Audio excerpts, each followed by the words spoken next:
Hey everybody, Dr. Stephen Green, the Success Doctor, with another exciting Make the Grade podcast episode.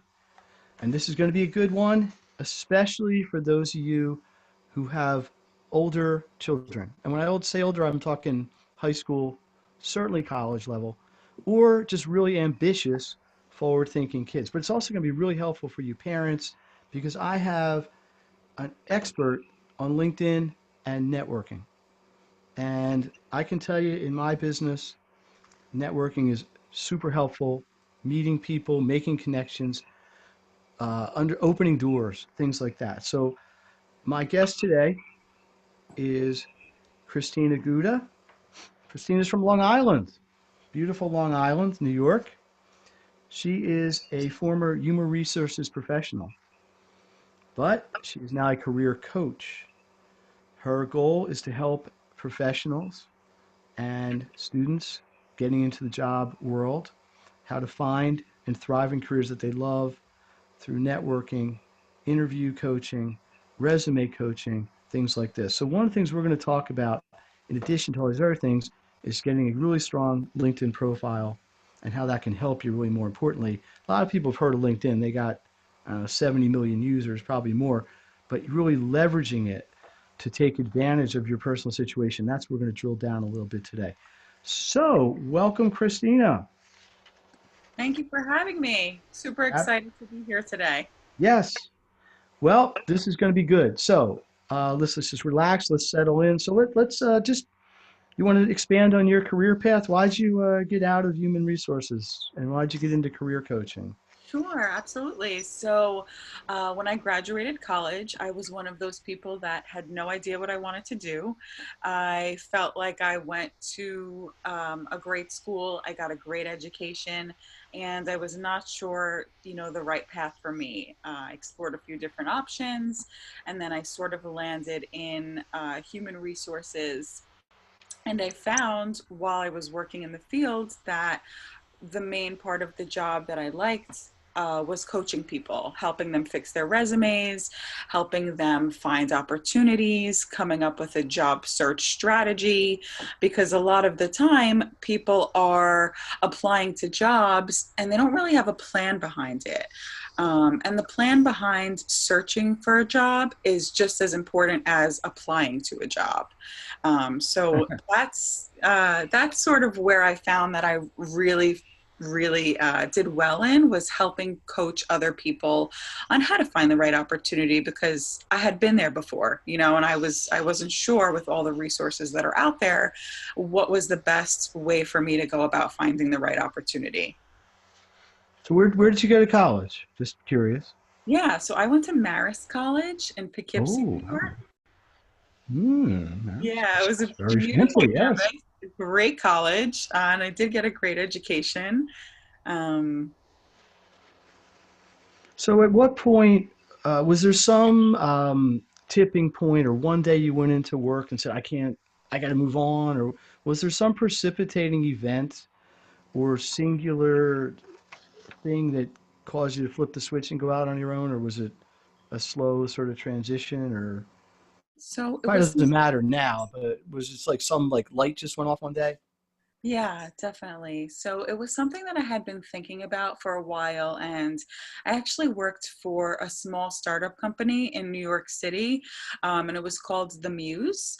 Hmm. And they were all about finding the right opportunity for you and not just going along the path of what you're supposed to do and what your skill set says. And it's okay to change careers because the same way that when you're in college you feel that if you're in a major, it's hard to change your major if you want to switch gears because it comes with a lot of anxiety and a lot of fears, and Mhm. it's a big change. And it's the same thing when you're in the job world. You're sort of using the same skills that if you're in college when you changed majors, it's the same thing when you're changing careers. So I found that a lot. I would receive applications from individuals who were applying for maybe a a technology role and they had more of a finance background, and they struggled to find a way to make themselves stand out, because when you're applying for jobs, you're competing with 200, 300 sometimes other candidates that also have really great experience.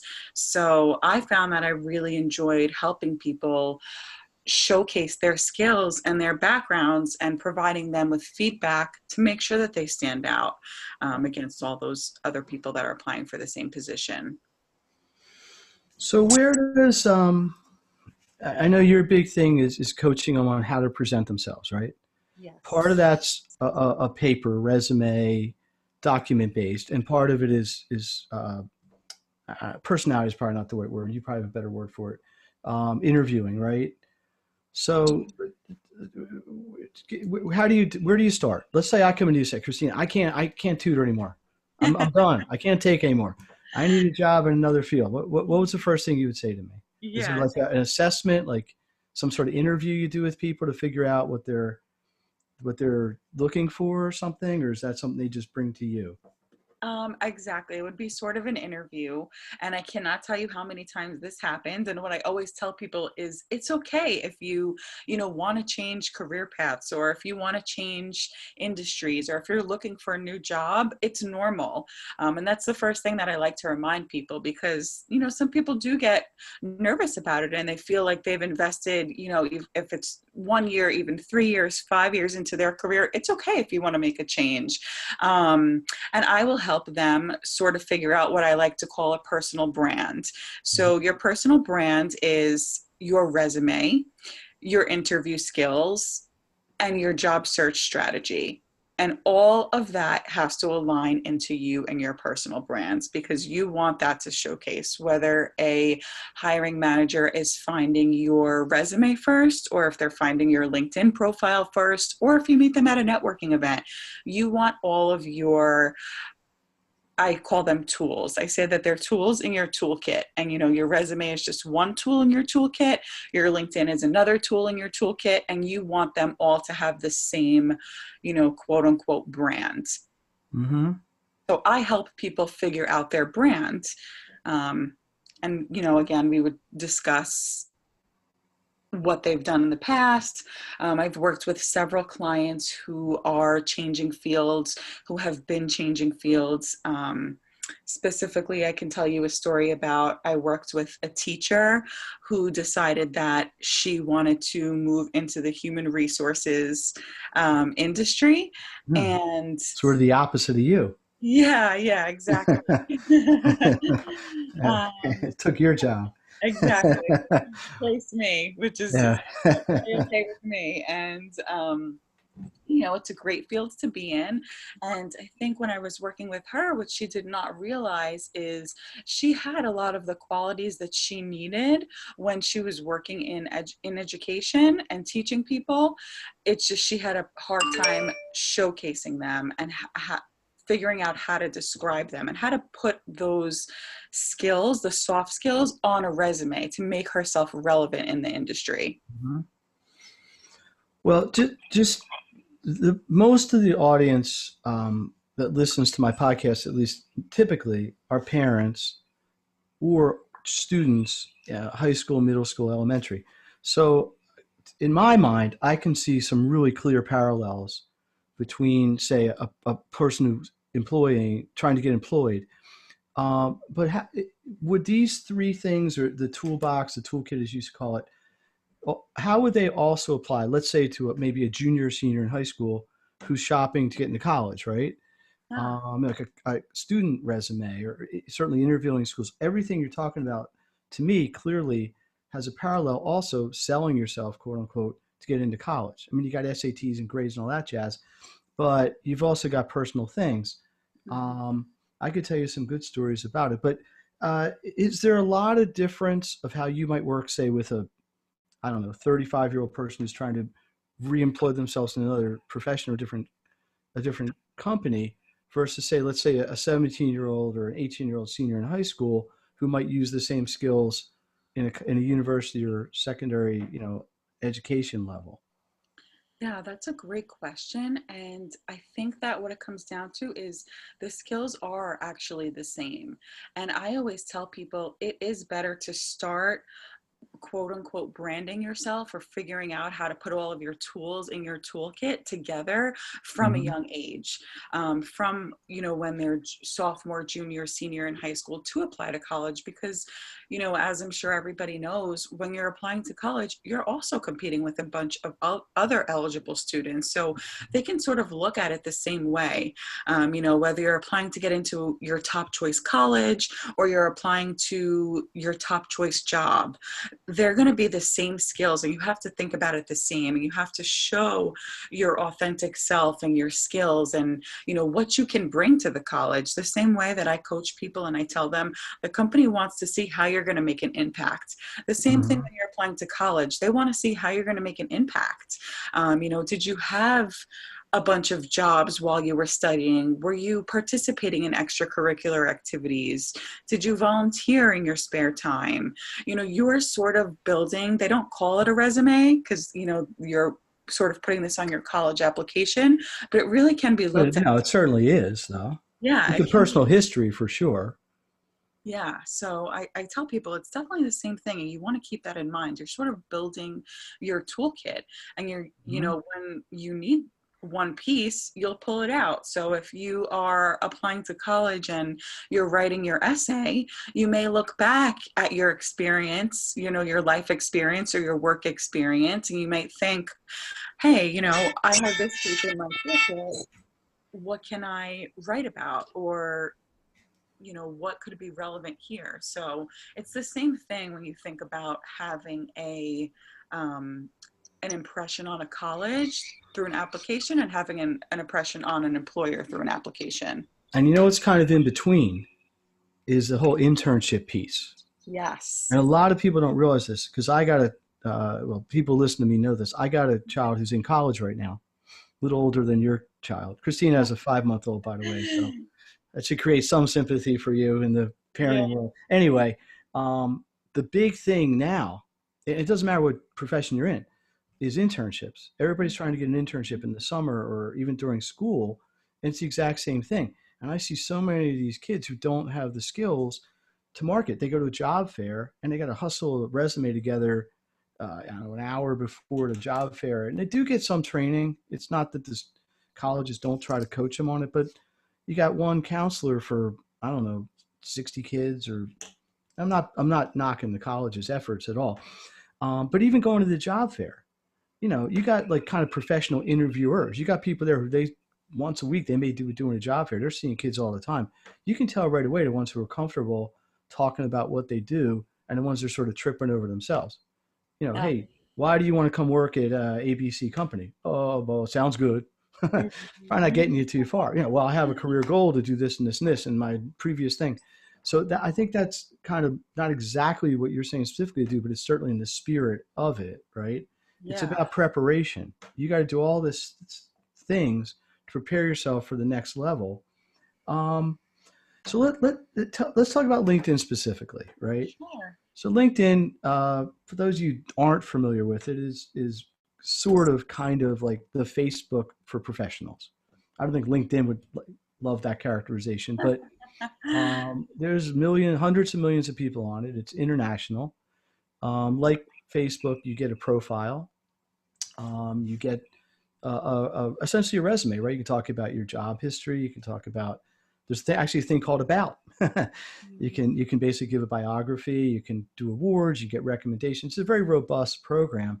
So let's start with let's say a college student. Okay, what without giving away the farm secrets wise, what are the few things? What's like the one most important thing or way a college age student, somebody who's about to enter the job world for the first time, could try to leverage LinkedIn? What would you recommend to them or suggest to them?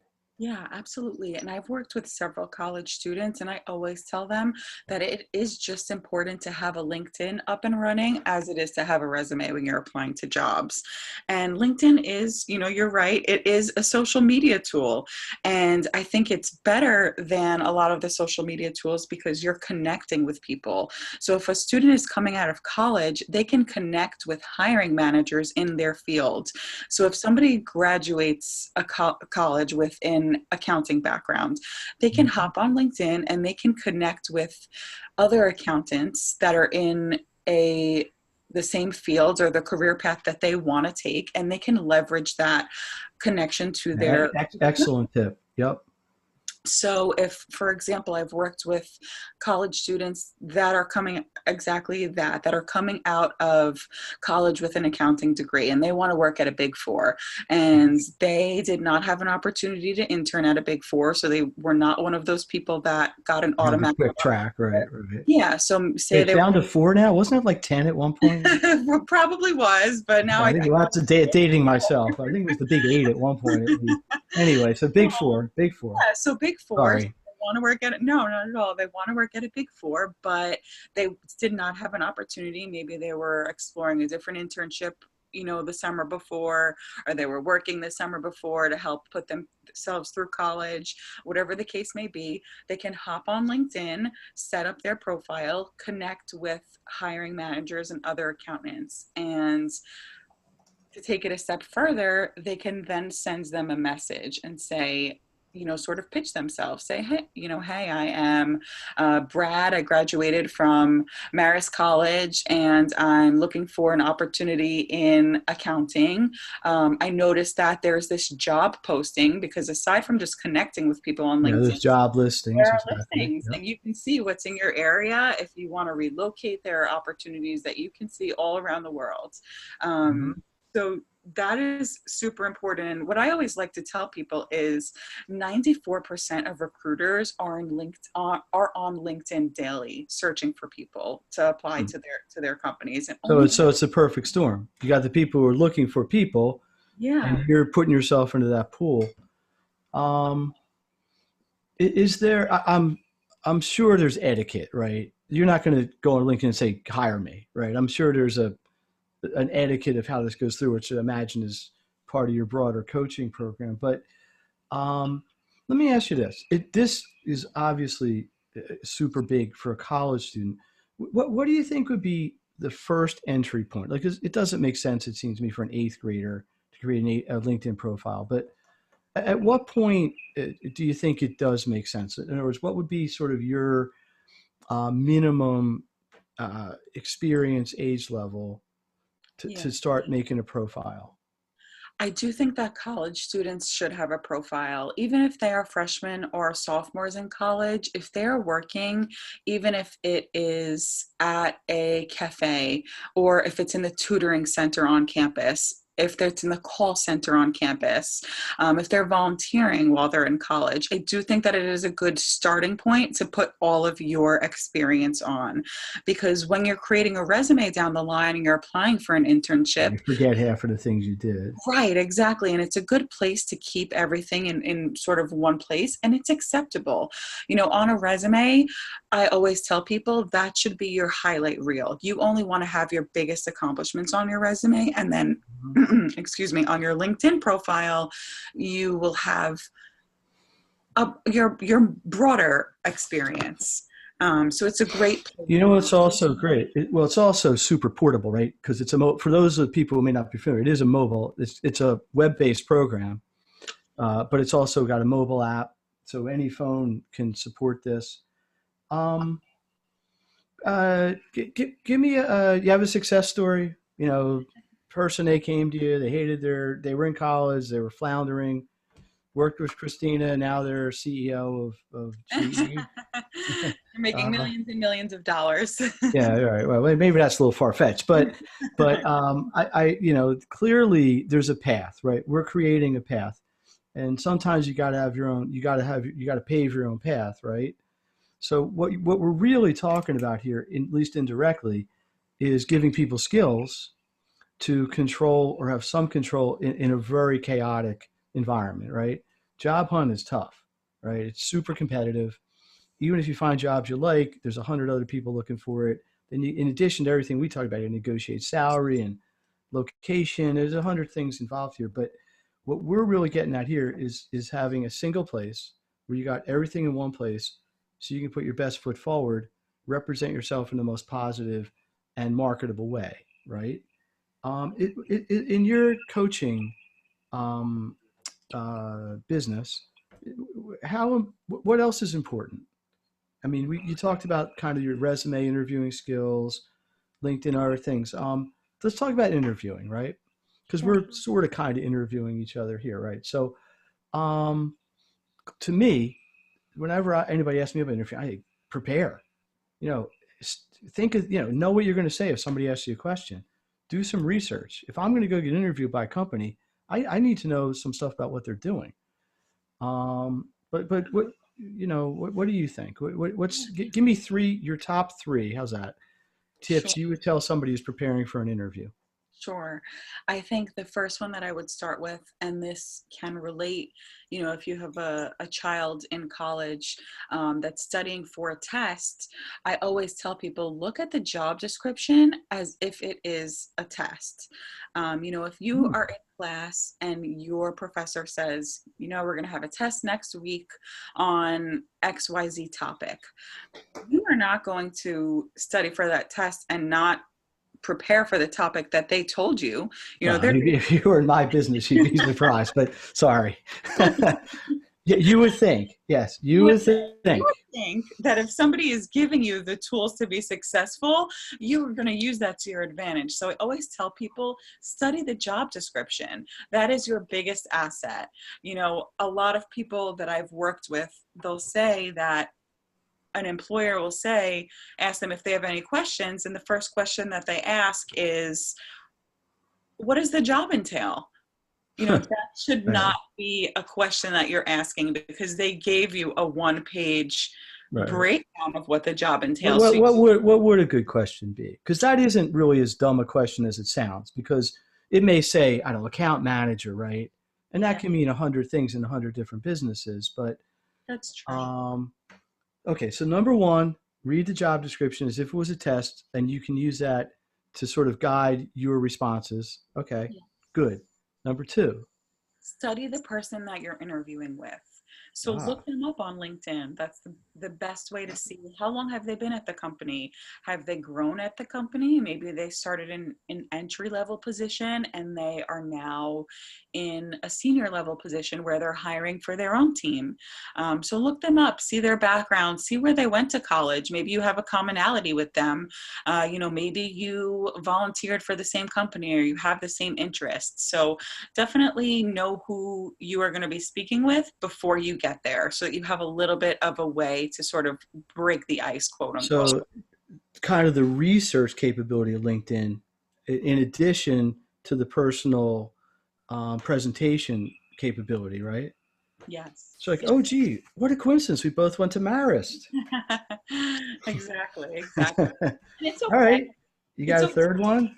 Yeah, so I would say the third tip is to make sure that you are prepared with your quote unquote pitch for how you can be successful at the company. So when companies are Right. hiring and they have openings, they want to know how is this person that I'm going to bring on board going to help our team. So you need to do your due diligence. Again, you're going to look at the job description and you're going to compare it to your skill set, and you're going to tell that company or the hiring manager that you're interviewing with, this is how I can contribute. So you want to have your list of accomplishments that are going to help benefit the company. So I see here from your job description, you're looking for an account manager who specializes in phone sales. And when I was in 11th grade, I had a job at a telemarketing company selling cleaning pool cleaning services. And I think that would really qualify me for this position. or Exactly. something like that. Exactly. And it doesn't, I always tell people it doesn't have to be, a long-winded answer. You want to come up with 3 to 4 sentences of what you've done in the past, why you were successful at that, and now how can you apply it to this position that you're Mhm. interviewing for now? Well, because the bottom line is you are trying to make yourself as valuable to this hiring person as you can. Exactly. Yeah, Exactly. got it. Um, is there, I mean, in reality is these things can be frightening, overwhelming, anxiety creating, uh, depressing, maybe even daunting. I don't know. I'm running out of SAT vocabulary words here. But what do you say to the person who, it's easy when you're kind of from my side, we're trying to always be positive, and your side, we're trying to give people skills. But what do you say to the person who's, it's just, it's hard to get a job. It's scary to interview. I mean, I'm not, don't necessarily lack self-confidence, but it's hard to project. It's the classic, how do you get experience when you don't have experience, without kind of faking it a little bit. But what do you say to the person who just is intimidated? Maybe that's a good choice of words. Yeah. Is it just about preparation? Because if somebody asks me, hey, what's the best way to avoid anxiety on a test, aside from clinical explanations, is be prepared, study, know what to expect on the test. Is it a similar mindset going into a job search situation? It is a similar mindset, and I would say preparing is key and setting yourself up for success. So, if you go into an interview and you research the company, you research the person that you're interviewing with, you have your pitch ready to go, your elevator pitch, that everybody calls it, the job description up and down. It's going to come down to a few different things. Maybe you're nervous at interviewing, and there are ways to work on that. And my Just biggest tip, natural, right? it's Right. natural. Yeah. It's normal is what I tell people. Okay. You're not the first person, you're not the last person. And it's okay that you feel that way. Um, a tip that I have for those people is to practice in the mirror. You may feel funny giving your pitch to yourself in the mirror, but I once had a manager tell me the first 50 times you say it, it may be uncomfortable. So you really have to work on perfecting the skills. Mhm. Um, and that can help them be successful and, just setting themselves up for success. I always like to say, go to bed early, make sure that your outfit is laid out for the interview for the next morning, and just make sure that you are doing everything that you can. So there are not any outside factors that are going to cause anxiety. So just like in school, Okay. I don't care what grades you are, some of this boils down to preparation. Mhm. Some of this boils down to comfort level. Some of this boils down to being able to articulate, which is based on practice and comfort level. Um, it just is coming to mind. It's not that common. Somebody walks in, has an interview, gets hired, right? Sometimes they bring people back 2, 3, 4 interviews. Is there anything that you would suggest differently in a second or third or even a fourth interview that may not apply, or maybe it gets expanded a lot in a subsequent interview?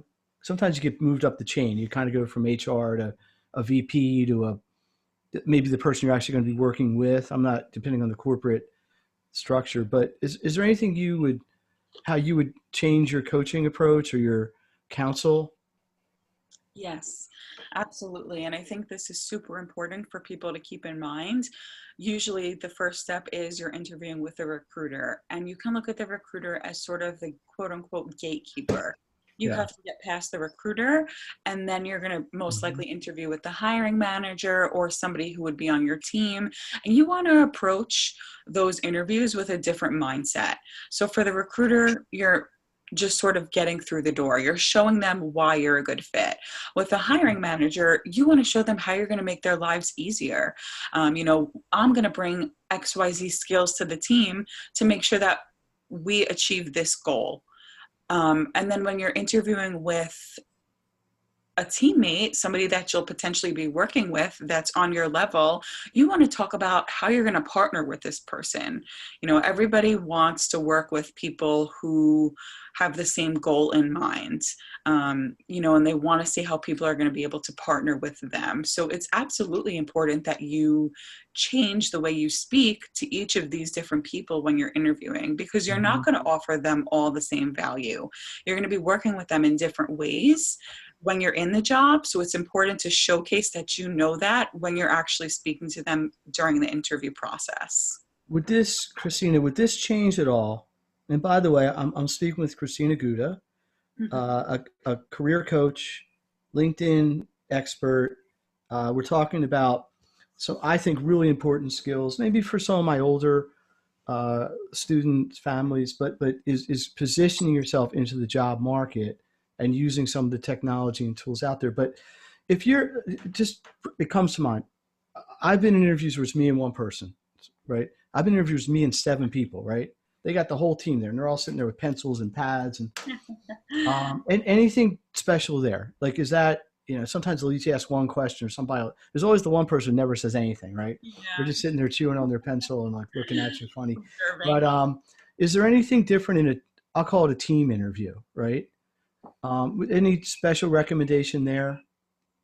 Yeah, so when I was hiring, I've hired for companies, and we've had the same interview style. We call it a panel interview. Okay, panel interview. That's the okay. You are most likely sitting with maybe the CEO if it's a smaller company or a startup company, or a VP level employee, and then a director, and then, you know, maybe somebody that would be at your level if it's an entry level position. And I think the important thing to know there is that will most likely happen during the end of the interview process after you've gotten through the door. So at that point, they know that you're a good fit, and they just want to see how you're going to work with the team. So So should that? I'm sorry to cut you off. Keep going. So they want to see how you're going to work with the team. So you Mhm. want to, I always tell people it could be nerve wracking to sit there with 3 or 4 people or 5 people looking at you and just ready to take notes. But you should act as if you're just there and you are working with them. You know, they want to see how you're going to work with them and how you can partner with them. So, Now, shouldn't that engender some level of confidence? Like if you made it through the gatekeeper, you made it through the, well, let's say sort of external gatekeeper, the recruiter.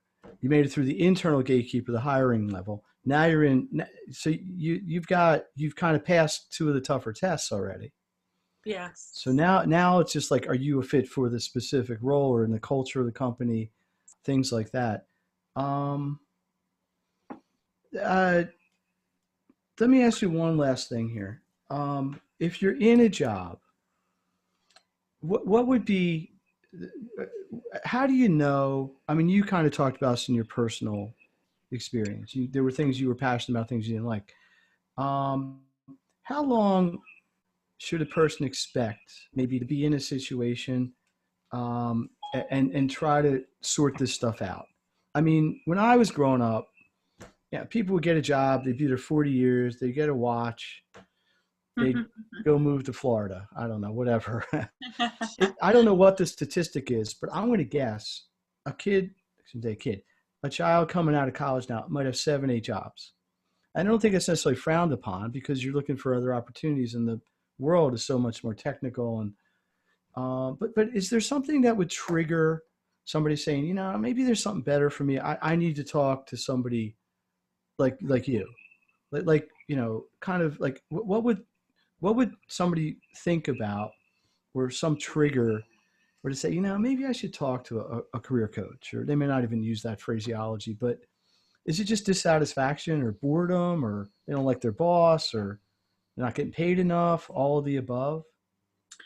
Yeah, it could be a few different things. I think you hit the nail on the head. It could definitely be, you know, they just want to see what's out there.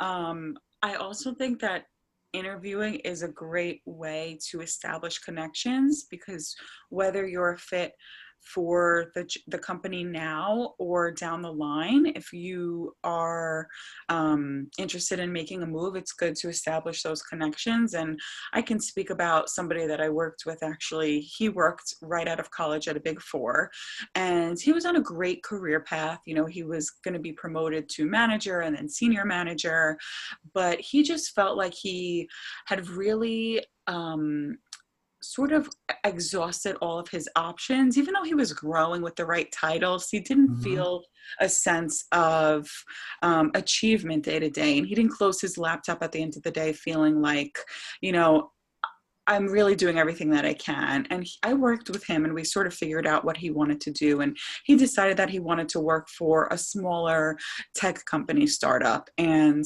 he moved. I helped him make the transition to a tech company. And he went in at the same level. He was a manager at that point. And now he's the director. He got promoted to senior manager. And now he's the director of the finance department. And he got a lot more of those tactical skills and a lot more of the nitty gritty. Mm-hmm. And it's different when you're working at a large company like a Big Four, or if you're working at a small tech startup. While Hmm. they're both accounting roles, you're using different skill sets day to day. So that could be one of the things, and it is one of the things that I see happen most is they want to use their different skills. You know, we're pulling out that toolkit again. Right. And, you know, I enjoy accounting and I enjoy, you know, meeting with clients and being on site, but I want to do something a little bit more nitty gritty. And I want to get my hands a little, you know, dirty, so to speak. So it's always that balance between security and risk, Exactly. and kind of like challenging yourself versus not having to worry about it, I guess, a little bit. Christina's got a website, right? Amazingly, it's your name. I never would have thought of that. Simple enough. Yeah, so it is Christina Guida. You might want to spell it because I might have spelled your name wrong. I didn't, but one Sure. of those names that has multiple spellings. But go ahead. So tell us Yeah. about your website. Why should somebody go to your website? Yeah, so if you come over to my website, I have different packages that I offer to work with students, career changers, and just career advice and tips, and you Mm-hmm. know, tips on how to negotiate once you do get that job offer, tips on how to prepare for an interview. You know, we covered some of that information in this podcast, but there are so many other things that you can do to prepare for an interview. So I'm here to help individuals with all of that career readiness is what we call it. Beautiful. So come on over to my website. I'm happy to help just give you some more information. It's www.christina with a CHRISTINA GUIDA.com. So it's one, no spaces. No spaces. Got it. I love your tagline. Tell us about your tagline. Know it? Helping Remember every it? professional become career Go ready. ahead. Sorry. Yeah. You got a great tagline. I'm inspired by it. Go Oh, ahead. thank you. So, career readiness is sort of how I look at the whole package. Mm-hmm. And again, I like to tell people that your toolkit is your career readiness package. So, part of that is your resume, part of that is your interview skills, your LinkedIn profile, how you send follow-up emails to companies. A lot of people don't think about that. You know, they're so worried about the interview and just when they're going to hear back, but it's important to follow up. I have been in a Yeah. situation where we have hired at previous companies that I've worked for, we have hired candidates that follow up versus candidates that don't follow up. And a follow-up note is going to show the employer that you're really interested and you're Yeah. invested I and mean, you want to well, take I mean that seems to me to be an obvious thing. the you would think. So this is Christina's tagline: inspiring ambitious professionals to become career ready, learn how to catapult your career, and make you a magnet to hiring managers. I like it. Yes. So let's talk about one or two last things, and then we're going to put this to rest. So she got a special offer for listeners and subscribers to the podcast. You want to describe that? The launch your LinkedIn course. Yes. Yes. So, launching your LinkedIn course is all about designing your LinkedIn profile. I Okay. will help you showcase yourself to hiring managers and other professionals in the field and everybody that is on LinkedIn, and really help you with your personal brand. So, in that course, we will cover how to network with people, how to build a profile that is going to stand out. And there are so many different tools that you can utilize on LinkedIn that people don't know about that I will teach you how to use. For example, one of my favorite ones is if you're searching for a job, there's a way to show hiring managers that you're actively searching for jobs without your current employer knowing. Or if you're coming out of college, Probably be a good strategy. yeah. And if you're coming out of college and you click that button, hiring managers will see you because, as I mentioned before, 94% of recruiters are online Right. on LinkedIn searching for job seekers to fill the positions that they have open at their current company. Mm-hmm. Excellent. Um, Anything else you want to talk about? I think that's it. I definitely think that if you build your LinkedIn profile, it will help you stand out in the job market because only 36% of job seekers are utilizing LinkedIn to find a job. You know, there are several career boards out there. I'm sure you've heard of them. Right. Monster, Glassdoor, Indeed. Indeed, Right. the Muse. There are so many job boards out there, and people are so worried about getting their resume and just sending them out to these job boards. But really, it goes so much more than that. You know, LinkedIn is really a way to showcase who you are. You know, you have a picture so hiring managers can see who you are, you know, and it just helps them connect with you better. So it is a really great way to have a leg up on the competitors that you are applying against, so to And speak. sometimes it's just that 2 or 3%, right? You don't have to be 50 times better than the next person. Right, You just have right. to stand out a little tiny bit more to get that opportunity. Well, I'm sure we could keep this going for a long time. There's a couple of things that are interesting. I think if we want to do a follow up to this, that I'll talk to you about. But so Christina, thank you very much. This is the Make the Grade podcast. My goal always is to try to give parents and students things they can take action on. So if nothing else, consider going to it's linkedin.com, right? LinkedIn.com. Set up a profile. It is free. They do have paid levels. I think you're going to agree with me. You don't need to get a paid level, certainly at the level we're talking about. No. And maybe start delving into this. Consider working with Christina. Take her class. It's super affordable. A lot of high value for the price. Is this a one-on-one thing, the coaching class you do, or is it in a group? Right now it's one on one. Yeah, Eventually, that's it. Right. but Right. When right you have millions of customers now. like me, you can't. No, but listen, I'll tell you, for what she's asking for this is a super value proposition. I could probably do it, but just as a case study, Christine and I met through LinkedIn, so we've never actually met. We've met technologically, but this is how it happens. I was looking I'm always looking, FYI, those of you out there in Make the Grade podcast listener land, for just any sort of value I can bring to my audience. And it doesn't always have to be about how to take tests and how to study and all the exciting things that we usually talk about. This is important stuff too, because this is what a lot of that is leading to. You can ace the SAT and get straight A's in honors calculus, but at some point the rubber's going to hit the road, and you got to figure out how to make yourself employable.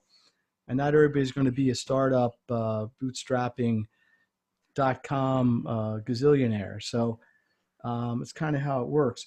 Let's try this. Is there one cogent, simple piece of advice? I know you see we're video here, so I can see you're thinking. But just leave everybody with one really clear message. Like, if they get off this podcast right now or this video, if they're watching it, what's one thing, the best advice they can do in the next hour to really take the next step? Anything you want to suggest? I know I'm kind of putting you on the spot, but I would suggest thinking about your brand when you are creating a resume, creating a LinkedIn profile, creating mm-hmm. an application to apply to college. People on the other end, just think of them as people, and they just want to see how you are going to help them and how you're going to make an impact. So build your brand. Yeah, what's your brand? They don't have to think about it as like, oh my goodness, this person has this title or this person is going to determine my future. While that may be the case, just think about them as a normal person and how you're going to be able to work with them or help them. Take the titles out of it. Hmm. So make it about you and what you can offer, and Yeah, not about the potential competition. exactly. Excellent. And that's really true at any level, at every level. That's true in seventh grade. And that's true everywhere. Awesome.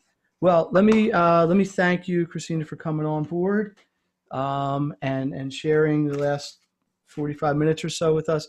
I hope everybody's gotten a lot of good information here. If you have any questions, you can always email me, SGREENE, at makethegrade.net. We're all over social media at Make the Grade. Consider the Make the Grade Facebook success community. It's a tremendous resource. All sorts of information there for people of all ages. So until next time, Dr. Stephen Green, the Success Doctor, signing off. Christina, thank you again, and we Thank will see you. you next episode.